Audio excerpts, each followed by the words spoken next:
Hey everyone, I'm Anna Pali, Senior eLearning Developer at iSpring.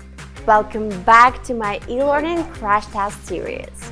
Here, we will look at the best ways to turn messy slides into beautiful, effective courses.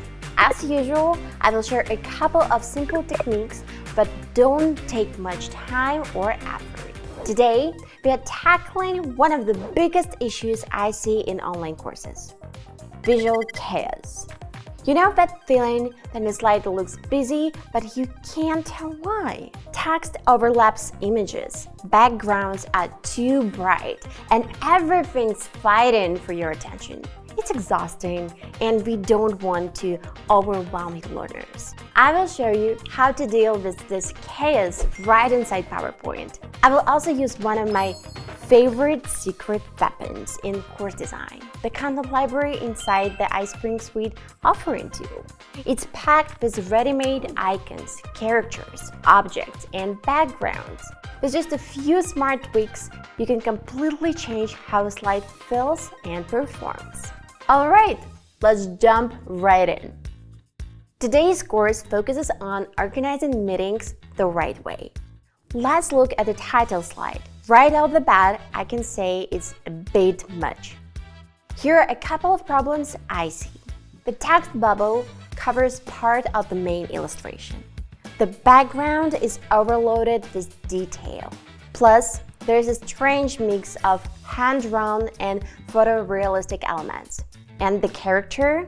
Poor thing doesn't even have a nose. I feel no emotional connection to this avatar. I rebuilt the slide from the ground up.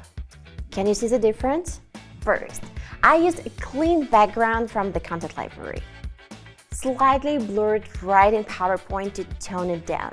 Then I replaced the photo with simple icon figures. Again, straight from the iSpring Suite's library. So the whole composition feels unified. I also removed the text bubble to declutter the layout. Finally, I added a new expressive character built-in Suite's character builder with real poses and more relatable emotions. Character Builder completely changed my approach to e-learning design when this feature came out in iSpring Suite.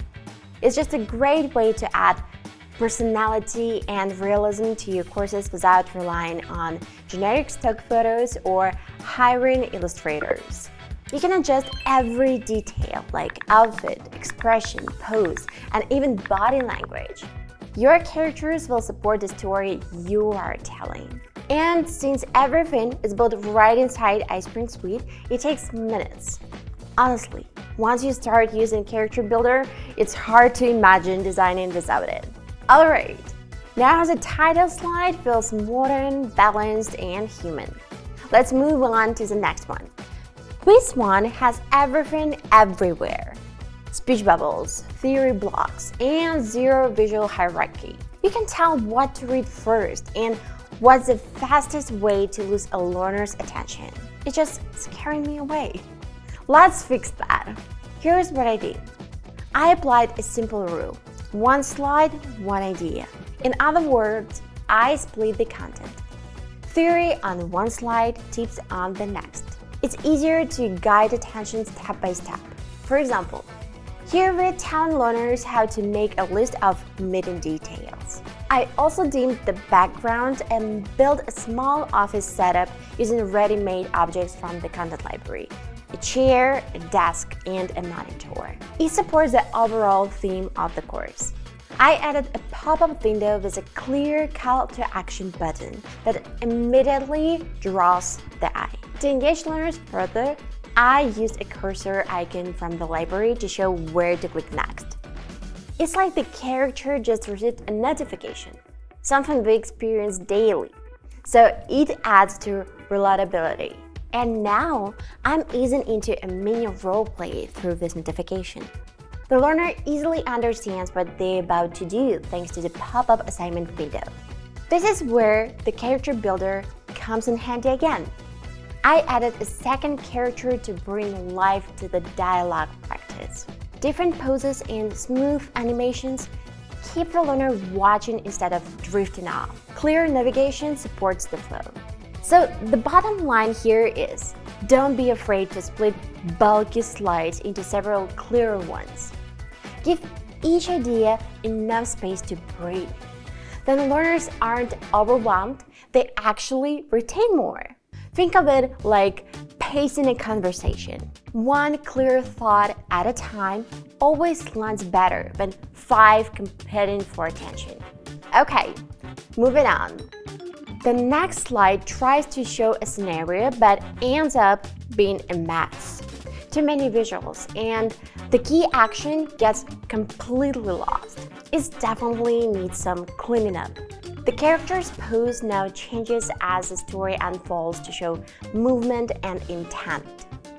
The action is also visualized clearly. This is a file being sent. Again, I split the slide into 2 to follow the same one idea principle, so it's easy to grasp.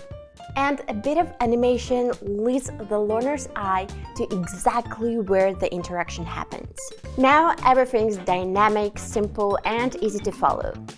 That's how a scenario should feel. Now, let's look at the meeting details card. Here, everything screams for attention. Bright colors, plain text, and the same noseless character shoved in the corner.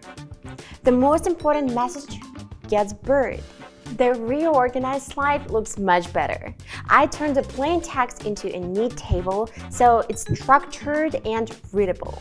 I then added a soft background element, a decorative flower shape from the content library, blurred right in PowerPoint. It gives depth without distraction. You can experiment with these visual elements endlessly thanks to the content library. It has over 120,000 elements. I'm not exaggerating. I love that I get to choose between 3D and illustrated backgrounds, different icon styles, and images for any topic imaginable. I also moved the tip to a separate pop-up slide with a tip window, keeping the main slide clean and focused. Now the learner knows exactly where to look and what to remember. I hope you're not too tired of the visual mess yet, because we have a couple more slides to fix. For example, this one. This slide repeats the same old mistakes. Too much on one page, and the character never changes pose. So the visual feels frozen. And still no nose. I'm sorry, but it's just annoying. You already know how to improve it, right? I'm just going to reuse the effect of composition. Concepts and advice split apart, each on its own slide. The clearer layout and the character's new pose make it feel more like a real guide than a static illustration. Also, the main takeaway now pops with a 2-tone icon, a circle plus a check mark from the library. It instantly draws learners' attention to the content. And of course, the small tip window adds interactivity without overload. That's what I call learning design efficiency. Simple structure, small movements, and big improvement as a result. Last but not least, let's look at this test slide. Do you like it? I definitely don't. It's visually noisy, inconsistent, and kind of pointless. The font doesn't match the rest of the course, and that bright question icon looks like it's about to yell at you. Plus, the dark background discourages me. And I'm sure I'm not the only one reacting this way. Let's strip away the distractions, shall we?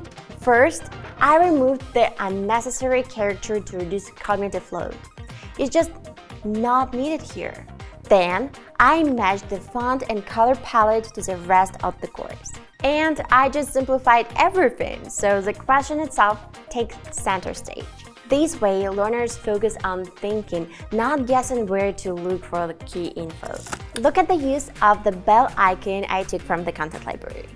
It adds emphasis but doesn't distract. It also fits the style of the entire course. So what's the takeaway from this crash test? It's not just about making slides prettier. It's also about clarity.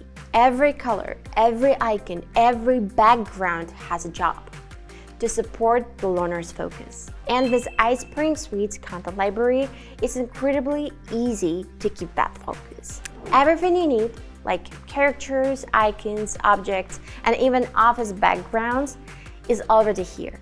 You just mix, match, and design with purpose. If you want to try iSpring Suite for free, go to the video description below. I left a link to 14-day trial. Also, if you enjoyed this breakdown, hit subscribe. We've got plenty more design makeovers coming your way.